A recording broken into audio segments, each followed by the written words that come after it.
Hello students, बच्चों इस video में भी हम अच्छे क्वेश्चंस कर रहे हैं क्वाड्रेटिक इक्वेशन के। तो बच्चों क्वेश्चन नंबर 20 से स्टार्ट करेंगे। इसमें क्या लिखा हुआ है, a 2 digit number is 7 times the sum of its digits. ठीक है, पहले हम इस वाले पार्ट पे कॉन्सेंट्रेट करेंगे।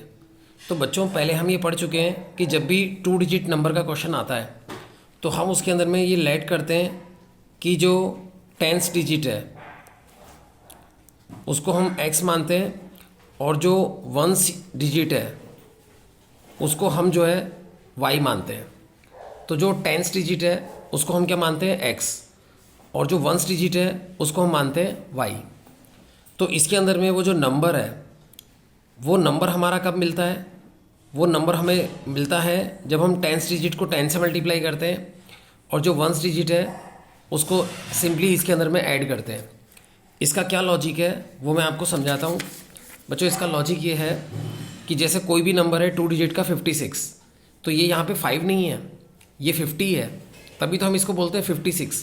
यानी इसका मतलब है 50 + 6, यानी कि 10 × 5 + 6। तो जो डिजिट 10th प्लेस पे होता है उसको हमें 10 से मल्टीप्लाई करना पड़ता है, तब जाकर वो अपने सही प्लेस पे पहुँच पाता है। इसीलिए अगर हमारी 10th डिजिट x है तो उसको 10th प्लेस पे पहुंचाने के लिए 10 से मल्टीप्लाई करना पड़ेगा, और ये जो 1st प्लेस पे जो डिजिट होती है उसको सिंपली ऐड करते हैं। जैसा हम यहाँ देख सकते हैं, जैसे +6 है तो वो प्लस यहाँ पे जस्ट एडेड होगा, तो ये प्लस जो है y हो जाएगा। तो इस तरह से हमारा नंबर बनता है। तो वही हमने यहाँ पे नंबर बनाया था कि नंबर हमारा 10x + y हो गया। अब बच्चों क्वेश्चन में क्या लिखा हुआ है, क्वेश्चन में ये लिखा हुआ है कि a 2 digit number is 7 times the sum of its digits. तो वो जो नंबर है, यानी कि वो नंबर जो है वो 7 times sum of the digits है। तो डिजिट्स x है और डिजिट y है, तो इनका सम जो है वो x + y होगा। तो इस तरह से पहली वाली इंफॉर्मेशन को हम इक्वेशन में तब्दील करेंगे, कन्वर्ट करेंगे, और नंबर की जगह हम ये रखेंगे 10x + y। तो नंबर को हम 10x + y रख देंगे और ये ब्रैकेट खोलेंगे तो 7x + 7y हो जाएगा। तो यहाँ पे 7x अगर इधर आकर इसमें से माइनस हो तो यहाँ पे 3x बचेगा, और y अगर इधर जाकर माइनस हो 7y में से तो यहाँ पे 6y बचेगा, और 3 अगर इधर डिवाइड में ले जाएं तो x = 2y आ जाएगा। तो ये हमारी इक्वेशन नंबर फर्स्ट बन गई। साथ ही साथ बच्चों क्वेश्चन में हमें एक सेकंड इन्फॉर्मेशन भी दी है जो अभी तक हमने नहीं पढ़ी है। सेकंड इन्फॉर्मेशन ये है कि a 2 digit number is 7 times the sum of its digits, ये तो हमने पढ़ लिया है। Also is also equal to 12 less than 3 times the product of its digits. तो बच्चों इसका मतलब ये है कि वो जो नंबर है वो इज़ इक्वल टू, यानी वो इक्वल टू है 12 लेस देन, 12 लेस किससे 12 less, 3 times the product of its digits. तो 3 times product of its digits, उससे बच्चों वो 12 लेस है। तो इस तरह से जो सेकंड इन्फॉर्मेशन है उसको हम यहाँ पे कन्वर्ट करेंगे इक्वेशन में, कि वो जो नंबर है वो प्रोडक्ट ऑफ डिजिट्स का जो 3 टाइम्स है उससे 12 लेस है। फिर नंबर की जगह हम क्या रखेंगे, नंबर को हम रखेंगे 10x + y, और यहाँ पर जो है 3xy - 12 है ही। तो बच्चों ये जो इन्फॉर्मेशन है कि x = 2y है वो हम इसके अंदर में पुटअप करेंगे।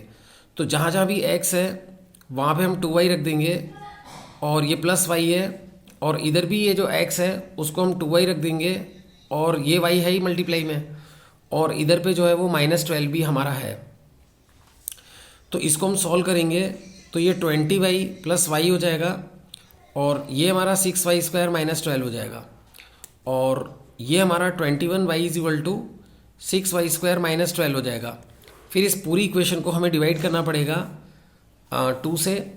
तो हमारी 2 से क्या 3 से डिवाइड होगी पूरी इक्वेशन, तो 3 से डिवाइड करेंगे तो 2y² - 7y - 12 = 0। ये बच्चों हमारी क्वाड्रेटिक बनेगी, और इस क्वाड्रेटिक को जब हम मिडिल टर्म स्प्लिटिंग से सॉल्व करेंगे तो एक मिनट बच्चों इसमें देखना पड़ेगा कि इसमें स्प्लिटिंग क्या होगी। बच्चों एक मिनट मेरे को सोचने दो थोड़ा सा। अपन ने इसको 3 से डिवाइड किया था ना, तो ये 12 नहीं रहेगा, 12 जो है वो 3 से डिवाइड होकर 4 बन जाएगा। तो अब इसके अंदर में ये splitting 8y plus y minus 4 equal to 0 हो जाएगा। तो ये 2y y minus 4 plus 1 times y minus 4 equal to 0 हो जाएगा। तो इसके अंदर में से पूरा ब्रैकेट्स बनाएंगे तो एक तो y4 आएगा और एक y जो है माइनस हाफ आएगा। अब डिजिट तो अपॉन में होती नहीं, तो ये y is equal to minus half, ये तो गलत हो जाएगा। तो y इज इक्वल टू 4 जो है वो इसका आंसर है। y को अगर हम 4 रखेंगे तो x की वैल्यू जो है वो 8 आ जाएगी। तो यही लिख के मत आ जाना, एक्चुअली इसमें हमें नंबर पता करना था। तो नंबर हमारा जो है वो 10x प्लस वाई था, तो इसमें x को हम 8 और y को 4 रखेंगे तो वो नंबर हमारा सॉल्व होकर आ जाएगा 84। 84 इज़ द आंसर।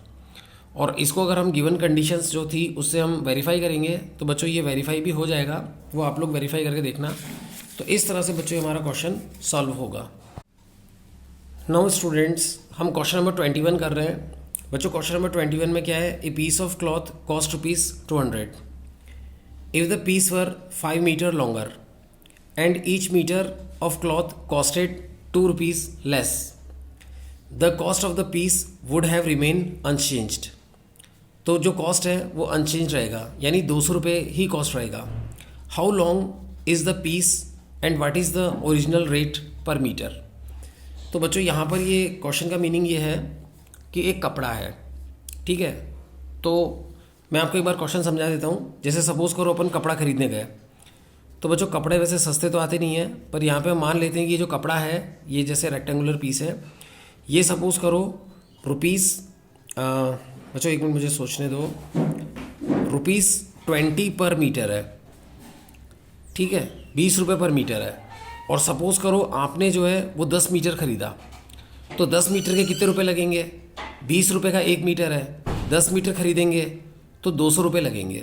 तो बच्चों टोटल मनी हम कैसे कैलकुलेट करते हैं, ये जो है कॉस्ट है उसकी, कॉस्ट पर मीटर कि पर मीटर उसकी क्या कॉस्ट है, और ये जो है वो नंबर ऑफ़ मीटर है, ये नंबर ऑफ़ मीटर है कि हमें कितना कपड़ा ख़रीदा है, कितना मीटर ख़रीदा है, दोनों को मल्टीप्लाई करते हैं तो टोटल कॉस्ट आता है। तो यहाँ पे हमें एक फार्मूला बनाना पड़ेगा कि जो कॉस्ट पर मीटर है, ठीक है, कॉस्ट पर मीटर उसको मल्टीप्लाई करते हैं नंबर ऑफ़ मीटर से, तो उससे हमारे जो है टोटल मनी सॉल्व होकर आता है। तो इस तरह से बच्चों ये टोटल के इक्वल आएगा। तो हम इसको सॉल्व करेंगे तो इक्वेशन ऐसे बनाएंगे, कॉस्ट पर मीटर को मानेंगे x, उसमें मल्टीप्लाई करेंगे नंबर ऑफ़ मीटर, तो टोटल जो है वो 200 रुपये, क्वेश्चन में दे रखा है कि टोटल मनी 200 रुपये, तो ये आ जाएगा। तो एक इक्वेशन तो ये बनेगी। फिर अगर हम क्वेश्चन को वापस पढ़ते हैं तो क्वेश्चन में लिखा हुआ है if the piece were 5 metre longer, यानी कि वो पीस अगर 5 मीटर लंबा होता, and each metre of the cloth costed ₹2 less, और अगर उसकी कीमत जो है वो 2 रुपये पर मीटर कम होती, the cost of the piece would have remain unchanged. तो जो उसकी कॉस्ट है वो अनचेंज रहती। तो बच्चों जो यहाँ लेस के बाद में जो लैंग्वेज लिखी है ना, यहाँ पे लैंग्वेज लिखने वाले ने गलती की है, उसको लिखना चाहिए था टोटल कॉस्ट, यानी कि जो टोटल कीमत है वो अनचेंज रहती है, यानी कि जो टोटल कॉस्ट है वो 200 ही रहती है। खैर कोई बात नहीं, हम लोग समझ तो गए हैं। तो सेकंड इन्फॉर्मेशन क्या गिवन है कि पीस अगर 5 मीटर लंबा होता और जो पर मीटर कॉस्ट है वो 2 रुपये कम होती, तो 200 रुपये का ही कपड़ा रहता। यही हुआ ना इसका मीनिंग। तो उस चीज़ को अगर हम यहाँ पे करेंगे तो इस तरह से आएगा। बच्चों बहुत ध्यान से देखना, कॉस्ट पर मीटर जो है वो बच्चों 2 रुपये कम की बात कर रहा है वो, तो कॉस्ट पर मीटर में 2 रुपये कम होंगे, और उसके अंदर में जो क्लॉथ है वो 5 मीटर और लंबा होता। क्वेश्चन में बच्चों साफ लिखा हुआ है, आप यहाँ देख सकते हैं, ठीक है, कि पीस जो है वो 5 मीटर लंबा होता। तो इसीलिए ये नंबर ऑफ़ मीटर जो y है उसमें हम 5 जोड़ रहे हैं। और यहाँ पे क्या लिखा हुआ है कि ईच मीटर, यानी कि पर मीटर जो क्लॉथ है उसकी कॉस्ट 2 रुपये लेस होती। तो ये जो कॉस्ट पर मीटर है उसमें हम 2 रुपये लेस कर रहे हैं, तो भी इनका जो मल्टीप्लिकेशन है टोटल कॉस्ट वो 200 रुपये ही रहता। तो इस तरह से बच्चों ये हमारी 2 इक्वेशंस बन गई। तो इस टाइप का क्वेश्चन हमने पहले भी सॉल्व किया था, क्वेश्चन नंबर 18 पिछले वीडियो में है। तो उसके अकॉर्डिंग बच्चों हम इन दोनों को सॉल्व करेंगे और इससे हमारा आंसर आ जाएगा। तो अब मैं सॉल्व नहीं कर रहा हूँ, सॉल्व आपको करना है। 2 इक्वेशंस मैंने बना दी है, फर्स्ट इक्वेशन ये और सेकंड इक्वेशन ये।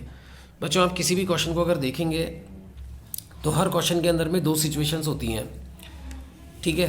तो उन दोनों सिचुएशंस की 2 इक्वेशंस बनती हैं। Now students, you can see question number 22। बच्चों क्वेश्चन नंबर 22 बहुत अच्छा क्वेश्चन है। इसमें क्या लिखा हुआ है, a person goes a distance of 30 kilometre on his bicycle. एक पर्सन जो है बाईसाइकिल पे 30 किलोमीटर जाता है। The number of hours taken by him, यानी उसको जो टाइम लगता है, is 1 less than his average speed in kilometre per our.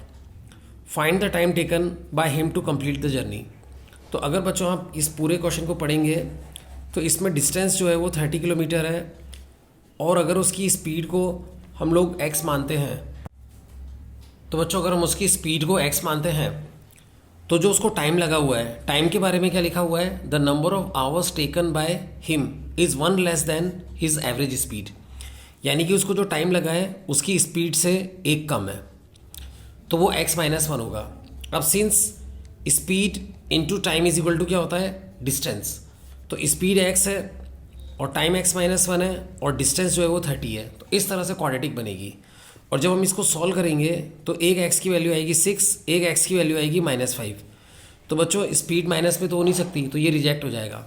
तो x इज इक्वल टू 6 जो है वो स्पीड हो जाएगी 6 किलोमीटर पर आवर, और टाइम जो है वो x-1 है, यानी कि टाइम सॉल्व होकर आ जाएगा 5 आवर। तो बच्चों एक इजी क्वेश्चन था, तो ये आपको जो है सॉल्व करके पूरा लिख के करके भेजना है। केवल वीडियो देखने से कुछ काम नहीं होगा, आपको क्वेश्चंस भी सॉल्व करने पड़ेंगे। नाउ बच्चों हम लोग क्वेश्चन नंबर 23 पे आते हैं। बच्चों क्वेश्चन नंबर 23 में क्या लिखा हुआ है, a party of tourist booked a room in a hotel for ₹1200। कुछ टूरिस्ट है, उन्होंने जो है 1200 रुपये में एक होटल का रूम बुक किया है। ठीक है, काफ़ी सारे टूरिस्ट होंगे, मान लो कि ना 10 टूरिस्ट है, तो 10 से डिवाइड करेंगे इसको 1200 को, तो एक बंदे को जो है, एक पर्सन को जो है 120 रुपये भाड़ा देना होगा। आगे क्या लिखा हुआ है, 3 ऑफ मेंबर्स फेल्ड टू पे। सो स्टूडेंट्स आगे क्या लिखा हुआ है, 3 of the members failed to pay. 3 members ने जो है पैसे नहीं दिए। As a result the others had to pay 20 more each. तो बाकी के लोग जो पे कर रहे थे उनको जो है 20 रुपये एक्स्ट्रा देने पड़े। पहले जो रुपए दे रहे थे उससे 20 रुपये एक्स्ट्रा देने पड़े। How many tourist were there in the party. तो पार्टी के अंदर में कितने टूरिस्ट थे ये पूछा है। बच्चों एक इस क्वेश्चन का एक वेरिएंट आता है, मतलब थोड़ा सा चेंज होकर आता है कि 3 मेंबर्स जो है वो गए ही नहीं, मतलब उन्होंने जाने से मना कर दिया। तो अगर वो गए ही नहीं तो वो तो पैसे नहीं देंगे, तो इस वजह से बाकी के जो मेंबर्स हैं उनके ऊपर में 20 रुपये एक्स्ट्रा का बोझ पड़ेगा। तो इस टाइप का क्वेश्चन है। तो बच्चों यहाँ पर हमें जो है एक छोटा सा फॉर्मूला बनाना पड़ेगा कि ये टोटल 1200 रुपये जो है वो किस तरह से कैलकुलेट होते हैं।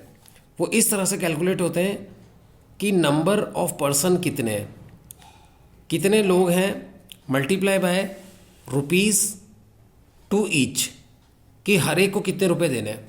और इन दोनों का जो मल्टीप्लिकेशन है, इन दोनों का जो मल्टीप्लिकेशन है वो जो है टोटल अमाउंट के इक्वल होता है ना। तो यहाँ पे अगर नंबर ऑफ पर्सन्स को हम x मानते हैं और ₹2 ईच, यानी हर एक को जो रुपए देने हैं उसको y मानते हैं, तो इन दोनों का जो मल्टीप्लिकेशन है वो हमारा सॉल्व होकर 1200 रुपये आएगा। इस चीज़ को बच्चों मैं आपको थोड़ा सा यहाँ पे समझा देता हूँ कि जैसे ना सपोज़ करो 16 मेंबर्स गए, तो हर एक मेंबर जो है अगर बच्चों 16 मेंबर गए, एक मिनट मेरे को सोचने देना, तो हर एक मेंबर अगर 75 रुपीज़ देगा, ठीक है, या चलो थोड़ा इजी नंबर ले लेता हूँ, सपोज़ करो 12 मेंबर्स जो है वो गए हैं पिकनिक पे और हर एक मेंबर अगर 100 रुपये देता है, तो 1200 रुपये होटल का रूम जो है, रूम का चार्ज कंप्लीट हो जाएगा। हर एक आदमी 100 रुपये देगा, तो 12 आदमी मिलकर 1200 रुपये दे देंगे। तो ये 12 क्या है, नंबर ऑफ पर्सन्स। तो वही बच्चों मैंने यहाँ पे लिया है नंबर ऑफ पर्सन्स, और उसको मल्टीप्लाई किससे कर रहे हैं, ₹2 ईच। ये देखो ₹2 ईच यानी 100 रुपीज़, तो उससे मल्टीप्लाई करेंगे तो टोटल रुपीज़ आ जाएंगे। तो इन दोनों को मल्टीप्लाई करने पर टोटल रुपीज़ आ जाते हैं। तो ये हमारी बच्चों फर्स्ट इक्वेशन है। अब इस क्वेश्चन में यहाँ पे क्या लिखा हुआ है कि क्वेश्चन में बच्चों ये लिखा हुआ है 3 of the members failed to pay. 3 members जो है उन्होंने पैसे नहीं दिए, यानी कि जो नंबर ऑफ पर्सन्स x हम मान रहे थे कि वो पैसे देंगे, उसमें से 3 मेंबर्स लेस हो गए, तो x-3 कर लेंगे। तो इस वजह से बाकी जो लोग पे कर रहे थे, ठीक है, ये y क्या है, ₹2 ईच, यानी हर एक को जो रुपए देने हैं। तो बाकी जो लोग पे कर रहे थे उनको 20 रुपये जो है एक्स्ट्रा देने पड़े, तो 20 रुपये इसमें ऐड करके उनको देने पड़े, तो जो है 1200 रुपये इस तरह से कैलकुलेट हुए। तो ये दो हमारी इक्वेशंस बन जाएंगी, फिर इन दोनों को हम सॉल्व करेंगे। तो इस तरह की इक्वेशंस तो हमारी पहले भी बनी है और उनको हमने सॉल्व किया है, तो इसको हम सॉल्व कर लेंगे और उससे हमें x की वैल्यू भी निकालनी होगी और y की वैल्यू भी निकालनी होगी। तो ये सॉल्व आपको करना है। एक बार बच्चों मैं मन में ऐसे ही सोच के बता देता हूँ कि एक्चुअली इसमें आंसर कितना आएगा।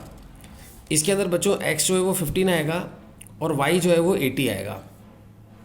ठीक है, 15 लोग थे और सॉल्व तो आपको करना पड़ेगा, सॉल्यूशन करके भेजना पड़ेगा। 15 लोग थे और हर एक को 80-80 रुपये देने थे, तो इस तरह से इनका मल्टीप्लिकेशन 1200 रुपये टोटल मनी आ जाता।